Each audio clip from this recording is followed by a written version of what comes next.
What's up, guys and gals? My name is Splattercat, and we're here at the Nerd Castle with another episode of Mount & Blade Warband. I say that because I never really expected this series to go on quite as long as it has. I figured it would be one of those things that I did for like 35 episodes, and then I was just like, meh, I'm a little bored. But then I keep wanting to play the game, which is really kind of a testament to how good Mount & Blade Warband is. Although I'm feeling particularly alive and in a good mood today. I may enlighten you as to why later, but I don't know if it's even like appropriate for the channel. I don't even, whatever.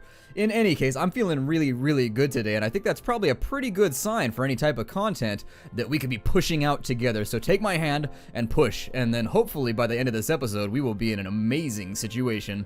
In the previous episode, we could do a little bit of a recap, I guess. In the previous episode, we had gotten Sargoth, as I recall.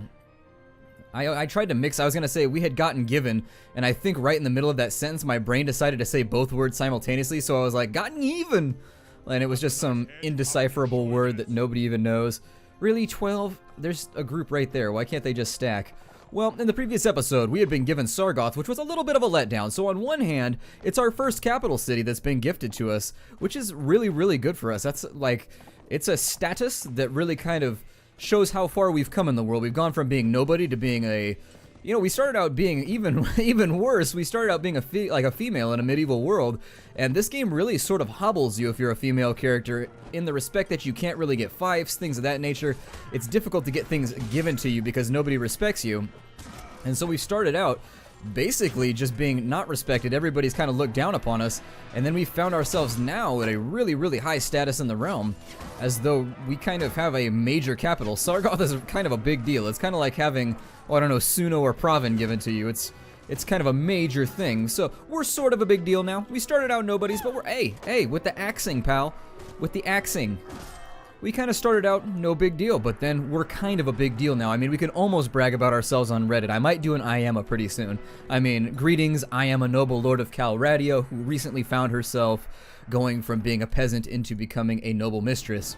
And so I don't know if people are going to enjoy something like that on Reddit, but it's an idea. I mean, we might be able to get some upvotes or something if we try it. Where's that other... I swear I saw like a 20 group over here. Did he juke us? He juked us. He used the 6 as cover. That guy is my hero. That guy is Shifty right there. That is a man with whom you do not mess. Although I always thought that saying would be kind of funny if you were in the military, because then you have like the mess tent or like the mess hall, and so it's like the guy with whom you do not mess, but in a totally different sense, so the word does not... Like the whole phrase just doesn't work out the way you wanted it to when you first started out. In the previous episode, you will recall that after being given Sargoth, and I'm having trouble collecting my thoughts here for just a second, and so I'm going to move a little bit slower. I'm a little addled. But anyways, seeing as we were given Sargoth, that leaves us in a spot where we need to populate it with guards. Otherwise, it's going to be really nasty in the next war when a whole bunch of guys show up and try and take it from us. We were converting all of our Swadian guys into knights because we were trying to get ourselves all nice and kitted up with some infantry for the future. And so there it is, there's another knight. We were also converting a ton of our recruits into archers because I wanted to at least get 50 to 60 archers into the building before we worked on anything else. And that was for multiple reasons. We have a couple of tiers of reasons right now. And that's because, A, archers are really cheap and easy to maintain. As far as it goes, they are pretty much the grist of the mill troops. They cost like nothing. They have really high kill ratios when you put them up on the walls. They're just a great unit to have defending your base first and foremost. The second reason is that archers tend to train a little bit quicker. And so getting 80 of any warm bodies into the building versus 80 elite bodies into the building is just going to be easier, especially since the AI takes into account your unit composition and your unit count long before it ever actually decides to attack you. It looks at it and it says, okay, well, he's got 80 and I've got 40, so I'm not even going to mess with it. And it'll wait until it can rally the troops. And so the bigger numbers we can get up into our building, first and foremost, it's going to give us a lot more leeway when it comes to how much time we have to work with when they decide to roll out into our territory and cause problems with us. This fight right here is mostly for morale and also leveling up troops. I know you guys probably aren't interested in seeing me fight a couple thousand more Sea Raiders, but there's no wars going on right now, and so this is the only opportunity that we're going to get to go ahead and get a tougher hide on some of these guys because they are looking quite soft at the moment. Some of these guys have skin like velvet, and that is simply not going to work on the field of war. I'm going to wheel this around while they skirmish with us. I sincerely hope that we don't catch any arrows or anything to the face, because that might end our little career. And I avoided making a Skyrim joke right there. I mean, I felt like it had been kind of worn out and done. There's just no way an arrow to the knee comment is ever going. I bet I've made one on this channel though at some point. Somebody will link one. Somebody will remember it and be like, I remember you made an arrow to the knee joke way back like a year ago. And I was like, yeah, but Skyrim was a little less old then. I mean, it was still worn out a year ago, but I can try. I mean, you never know when you can make an old joke fresh. I mean, just put a little Febreze on it, maybe some Drakkar Noir, something to kind of spruce it up slightly, and then the joke may be good as new. You never know until you try. I mean, you fail 100% of the jokes you never try and make. And that is the secret to funnies. It appears as though all of these individuals have been battered, or at least slightly axed, used... Ooh, that guy's trying to flee the field. Hell no. Knights, get on him. There it is. That guy's getting on him. He knows what I'm talking about. These guys, on the other hand, are just kind of being weird and not stabbing appropriately. Stab better. Is there a guy left over? God, that guy's just face down. That's how I look when I go to bed at night. That's exactly just face down in the pillow. Just no. That's I make that noise too when I go face down. Just no. And then from there it's just snoring. We've grabbed ourselves a bit more. That's a lot of experience to be distributed throughout the party. That means everybody got at least 130. If it's evenly distributed, I guess. We've got a couple Vagear marksmen ready to go. Very good. Let's take a couple of these guys back to base, and we'll see who we can drop off now versus later. And if we can drop off a pretty good fistful of our troops, that'll allow me to go recruit a bit more, and then we'll just keep the weaker troops with me, because I feel like I can cover them a bit better than they would be covered just hanging out here in Sargoth.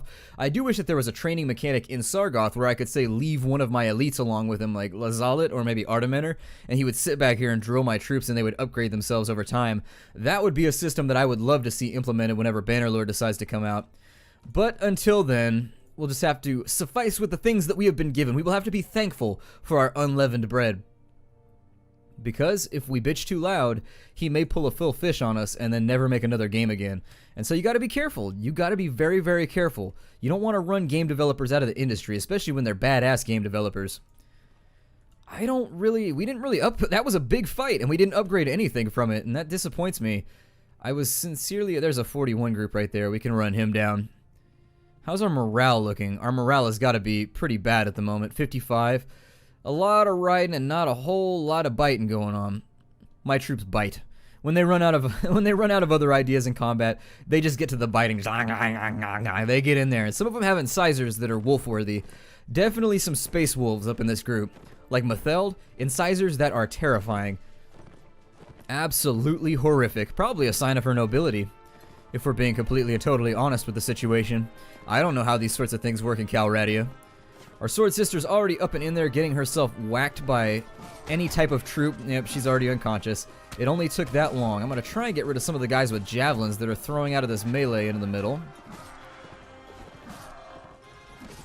That guy would have gotten couched if I hadn't taken him out. I don't think we're ever going to level up ever again. I was thinking about that the other day. Like, we haven't leveled up in this series in a really, really long time. It's probably been 6 or 7 episodes. I suppose they're leaving us to our own devices, which are somewhat limited because I'm not James Bond. I don't have a lot of devices. I don't have a personal queue.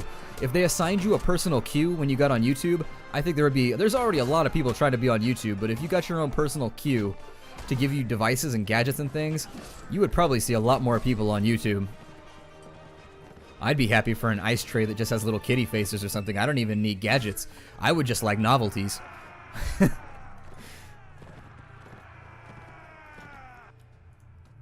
Only one wounded there, which is fine. Ooh, and right after I said it, they're going to try and make me look foolish. They're going to try and look...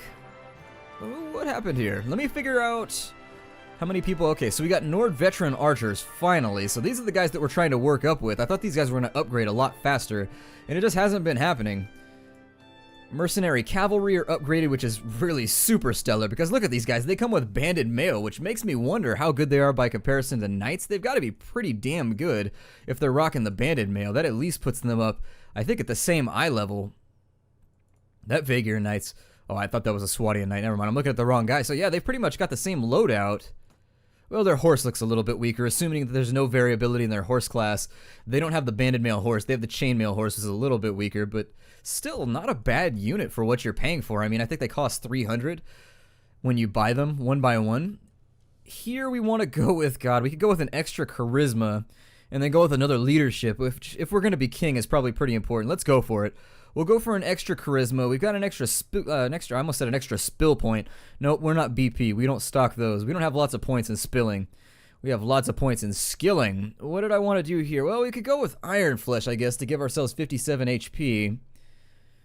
We only have 2 shield coverage? Sincerely? I didn't even realize that I had overlooked that. Then we'll give ourselves shields number 3, which means our shield is now 25% larger. I should probably also go back on the hunt for a Huskarl shield. That's one of those goals that we had earlier on in the game, and I had never sated, I guess. I had never gotten around to alleviating it. You guys had like a big tirade earlier. I'm like, Huskarl's shield! You were banging on the tables, and it sounded much like a Viking warrior hall, which is good because we're playing the Nords, and so it makes sense that it would sound like that here at the Nerd Castle. That's a nice head you have on your shoulders. And I think this is probably going to be one of my last fights for this next little bit. We still don't have any wars, though, so what else do you guys want me to do? I suppose I could take requests. We could go pick a fight with somebody, but given how undefended our base is at the moment, that would be a really terrible idea. We want to avoid a war for as long as possible until we can get that garrison squared away, because this isn't the same thing. For those of you that don't play Warband, when you have Sargoth or like a major capital that really is kind of the center of culture for an entire kingdom, taking that is a major target for most of the... Oh no. Taking that is a major target for most of the AI, as in they aren't going to mess around with you once you own one of those. They are constantly going to just be picking at it and seeing if they can take it, which means you've got to... Why do I keep getting stopped when nobody is stabbing my horse? That's ridiculous. That wasn't even a stab. That didn't even touch my horse. It wasn't even inside the hitbox. Just little things that are being a little bit too generous with respect to the AI's hitboxes right now, or their ability to hit my hitbox. My hitbox has been repeatedly hit, and when my horse loses velocity, it makes me sad. It makes me want to die. Die a horrible Calradian death, typically due to the fact that you get scurvy and you just die of your lips and your cheeks and everything else bleeding. Scurvy seems like it would be one of those diseases really kind of isolated to... Well, people get scurvy nowadays. I think there was like a big issue about that. There was a school somewhere on the East Coast in the United States that they were talking about. This was a while back, mind you, but they had like little kids with scurvy because their parents were poor, and the school system's supposed to provide you with a lunch. But the lunch you get... So I'm gonna describe how this works at the public school system for those who may not know. So essentially what they have in most school districts is they have a different system. So either one, your parents prepay, and the prepaid lunches are like the good ones. So if your parents prepay your lunch, I think it's a couple dollars a day, and at the end of the month it's due, or like on the first of the month. It's one or the other, and it's due, and you pay probably, oh, I don't know, like $100 or something like that, and your kid gets to eat for the month. I don't know, I don't have a kid, so correct me if I'm wrong here if you have somebody in the public school system that's like in the western or eastern United States, and let me know if I'm describing this wrong, because that is a distinct possibility. I often talk out of my ass, just kind of just not even knowing what's going on. But as it stands right now, there's like 2 classes essentially. And the first is where you pay the $100 and your kid gets a lunch, and it's a pretty sweet lunch. You get like a fruit, or you get like a salad and like a sandwich, and it's pretty well rounded. The kid can choose not to eat it if he wants to, but that's not the school district's fault. That's the kid's fault for not eating it. And so the second possibility is that your parents can't afford the paid lunch, and in that case they're supposed to give you a lunch, but what you find is that they usually have like these nappy prison sandwiches, and I had these a couple times when I was in high school. Typically I just didn't even eat when I was in high school. I was just like, yeah, and I just didn't eat it. I will drink from your skull. If you didn't eat lunch, they don't really care either, but if you went and got like the discount lunch, it was really only comparable to something you would probably see in prison. Or it was typically like the sandwich that was made like 8 hours ago and it's all stale even from the time you get it. And so those are kind of your 2 options in the public school system. And I even forgot why I'm laying out this scenario. I don't even remember why I was talking about this scenario in the first place now, which is usually a pretty bad sign that I'm rambling. But anyways, it had something to do with the fact that... Oh, I don't know. Something happened in the battlefield. Damn it. I hate it when this happens. My train of thought has derailed. My line of thought has not been... It has not been circuitous. I don't even think that's a word. That might be a word that I just made up. I'll have to jump into the dictionary and find out. It's not equatorial, I suppose. It's not running the full length around my globe of thought. It's not making it all the way. It's getting like halfway across. It's basically making it around, kind of, I don't know, south of like India somewhere. And just being like, we made it far enough, right? Can we turn back now? I mean... Oh, scurvy, that's what it was. I was about to make a joke about scurvy, and that's because I had already made a joke about scurvy. And so they found little kids, anyways, that were on that lunch program were getting scurvy and stuff, and it was just like, really? Oh my god. It boggles the mind. Sometimes you think about it, you're just like, really? Like, scurvy at a school in like a modern city. We aren't talking about like some random location off of like the world news or anything. It's a major city that you wouldn't expect that to happen, like Los Angeles or something. Just, what? Shouldn't the municipality kind of have this covered? They collect taxes, right? What are they spending it on?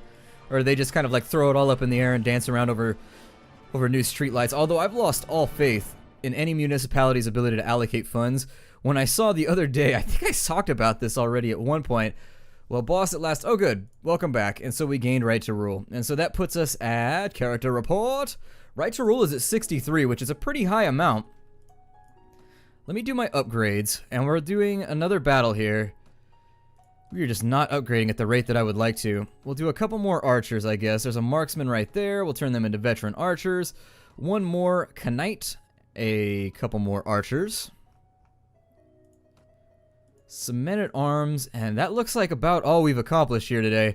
I'm not going to do another fight over there because I feel as though we've spent too many episodes doing this. I'm going to jump on down to Sargoth, and we'll just allocate people where they are right now. But as I was saying, because whenever I do boring topics, some people have talked about the fact that like I get off topic too much. And so I subscribe to like a lot of forums where people talk about like not necessarily like the trade of making LPs, but kind of like the whole process that goes into it. And you would be surprised how many people really just sort of despise the fact that I just talk about random stuff while I play games. Like are really sincerely offended by the fact that I talk about anything other than the video game. I'm like, well, I kind of alternate though. I jump in between the game and like random topics. But anyways, God. I lost faith in any like municipality to be able to allocate their tax dollars properly when I witnessed. And so I was driving across town the other day and somebody in the city had paid somebody to go through, and this guy was collecting salary, and I don't blame him, it's his manager's fault. He's just going all over town painting helmets. You know those little road signs that are on the ground, like it's that white lacquer on top of the asphalt, and it'll be like the shape of a pedestrian or the shape of a biker? Well, it was in the bike lane, and for some reason, they had decided it was important to go through across like the entire town. This was like a 2-week initiative to go all the way through town and paint a tiny semicircle helmet on every single stick figure biker. Why? I have no idea. It's not even... Why would you waste time doing this? Like, obviously you're supposed to be wearing a helmet. If you don't, whatever. Like, it's not the asphalt's problem to teach you. But why do all the stick figures need to have helmets? Why did we... See, that's money right there. I guarantee that was probably a couple $1,000s. They probably could have just used that to zero out the balances on a bunch of little kids' lunches. And they didn't. God. Terrible, terrible things to think about. I believe I'm going to... Let's put some sharpshooters in here. All of my sharpshooters, actually. I'm going to go through and put as many of my elite troops in here as I can, because we're not at war anyways, and then I'll make a big swoop through all of the other areas, and while we do that, people will be upgrading. We're not going to put any of our knights or cavalry in here, because they're not that great on the walls anyways. The Rodok sergeants can definitely go, though. I didn't even know I had Rodok sergeants in there. I'm going to keep all of my Huskarls. Mercenary cavalry can come along with me. The Swatian sharpshooters can go as well. Vaegier archers are ready to go. Kind of. Definitely want to drop off those 4. Few more going in there. And God, I feel like I've done so much work and yet we've accomplished so little. This is really a weird spot where you're going through the entire process of upgrading things and you take a look at what you've accomplished and you've only upgraded like 35 men, and you really need the number here to be around 250. It's just going to take too long. I may liquidate all of my troops, I guess, and then we'll just ride around and handle what we're going to handle. Basically anything that's top tier and not being used at the moment, we'll drop in there, and then we'll make a swing around the entire field and figure out what we can accomplish. It's really, really difficult to be in this spot. I'm not happy about it at all. We'll put the Vaegier Knight in there too because I'm not even using him. Everybody else is just going to hang out in our back pocket while we ride around the countryside getting new volunteers.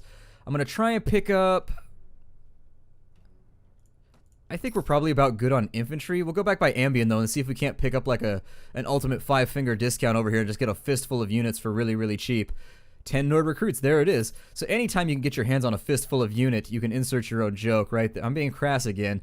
I've noticed that there's been a real kind of drop-off. I was listening to some of my old episodes, and I used to be like refined, and I would use just all kinds of topical humor and things of that nature. And I found that over the last years, I've been a little bit of a degenerate, and I've been ashamed of myself looking back on some of the sophisticated jokes that I used to make.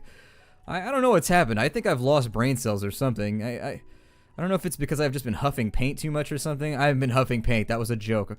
People would be like, "Oh my God, Splattercat, that's bad for you. Don't do that." Sending me all these links to weird like intervention programs and things. I'm joking. I'm not being serious right now.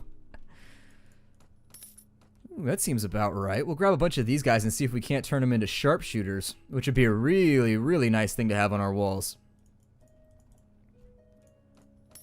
How many does that give me? Let me get a head count of what I have right now. Oh, we're maxed out. Alright, I'll take the max out. So we have 17 infantry units right here ready to go. We'll convert them all into footmen. Swatian recruits, we're going to keep turning them into cavalry because at the moment, that's going to be one of the big things we're banking on if we get ourselves into a warlike situation. A situation in which large, hairy, bearded men run off into the forest and throw sharp things at each other, aka war. Although armies have gotten significantly less hairy over the last several hundred years, unless you're deployed in like Afghanistan or something, and then they allow you to grow a beard because I guess it's part of like the assimilation process or something with the citizens that live there. Kind of make you fit in or something. I don't know. So you get to grow a beard and all kinds of cool stuff. In the United States military, though, you got to be clean shaven, baby butt style. Unless you're deployed in select locations, or I think Rangers are allowed to do whatever the hell they want to. Same with Navy SEALs or something. I don't know. I'm in a partial military family. Like half my family is Air Force. And then I have a couple friends that joined the Army after high school and then just kind of vanished off the grid. They're still on Facebook, so I know they got, like, one of them got deployed to, like, Romania or something for, like, the last 8 years, and he's just been driving trucks in Europe. That was his job. Like, he joined up super gung-ho to get into combat or something, and then ended up driving trucks for, I don't know, like 10 years or something. Seems like a pretty sweet gig, though. He drives stuff in between Germany and Romania, I think, was what he said his job was, or Germany and Ukraine or something. What was I doing? Let's find out here. That was a really weird tangent. That was a tangent that I was talking about, and even I was just kind of like, I'm half on board with this. I'm sort of feeling this conversation about 50%. That's what I do. I assign ratios to conversations that I'm having. And if it's like if it's like 50% means that I'll probably chip in some effort. But if you fall lower than 50%, I go into just kind of class mode where I'm just like, is class out yet? Did the bell go off? I'm going to turn him into a caravan guard. And I think caravan guards become mercenary swordsmen. That's what I was hoping for. Nord archers, we got men-at-arms turning into knights. And so now there's not left to do but train, train, train. Call me Thomas, because all we do around here is train. I believe very, very strongly that my morale is probably dying on me right about now. What should we do, guys? I don't even know. I think after this episode, we're going to do like 3 more. Let's go find one more fight over here with some bandits, and I apologize, but it's all I got for you. It's 100% all that I've got for you in this episode. We'll have to wait until war breaks out one more time, and still, I'm iffy about my prospects of being able to take my own faction. I do want to do it, but we may have to do it in a location that's less than ideal. Charge this group. I think I'm just going to keep everybody on horseback and we're just going to go like we're dropping out the back of a helicopter or something.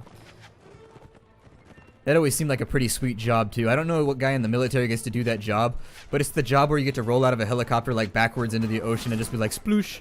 And they're like, alright, let's do it again. That was super fun. Nice job, guys. Let's go again. That's what I assume the job entails, is just kind of rolling backwards into the ocean over and over again.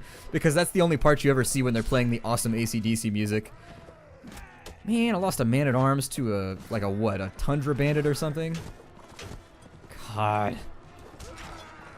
Letting me down, guys. You guys are letting me down. Like an overweighted fish lure. You guys are just taking me to the bottom along with you. And we're going to come back with like a boot and a can and other things that are just totally cliche. I lost a mercenary cavalry. Are you kidding me? Are you kidding me right now? That's moderately, like, angering. Like, that really is sort of infuriating. How did I lose a mercenary cavalry to taiga bandits? I need a play-by-play on how this occurred. A sincere instructional video from somebody to let me know how I lost a top-tier 60 dinar a week unit to a guy that gets paid $5 a week. Like, how did it... What? Oh, God. I hate that. I hate that so much. Let's throw the remainder of all of our goodies up into the back of the wagon. And now that we got people to upgrade, I'm going to break the episode off here. I think there's probably going to be like a week in between here and the next episode where I personally just ride around and level up troops, because I think you guys are probably about tapped out on watching me kill bandits at this point. I know I'm about tapped out on watching me kill bandits, and I really have nothing interesting to say about the fact that I'm killing bandits. And that might be a good time to disconnect the old mouth from the LP creating process. So we'll be back once a war gets declared or once something interesting happens. In the meantime, I may go down to the south and see which factions have a lot of castles that are undefended that we could take over reasonably easy all by our lonesome, so that once we break off our old ties with the Nordic Empire, we can just take over some quick land, we can start assigning lords and fiefs and things like that, and we can start floating our own kingdom, because I think it's about time. I've definitely drugged my feet long enough on this initiative, and it's time to kind of get the fire out onto this one and kind of put the poker to it. My name is Splattercat. Thank you for joining me here in the Nerd Castle for another episode of Mount & Blade Warband. I look forward to seeing you all tomorrow or whenever we do the next episode. Take care out there, everybody, and be safe.